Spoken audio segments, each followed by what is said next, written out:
नमस्ते, प्रणाम। मैं खेसारी लाल यादव आप सबको पैर छू के प्रणाम कर रहा हूं और मेरा एक बहुत प्यारा शो होने जा रहा है आप सबके शहर उड़ीसा में, झारसुगड़ा 13 जनवरी 2024 को। तो और वो एक तिलक समारोह है जो कि आर्यन और खुशी जी का तिलक समारोह है। उसी में एक कार्यक्रम मेरा हो रहा है झारसुगड़ा में 13 जनवरी 2024 को।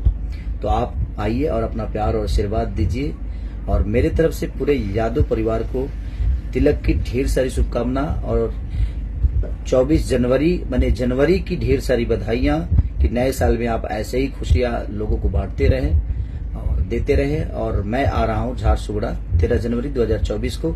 तो यादव परिवार के एक तिलक समारोह में, आर्यन और खुशी जी के तिलक समारोह में। तो आप आइए और अपना प्यार और आशीर्वाद दीजिए। Thank you, love you.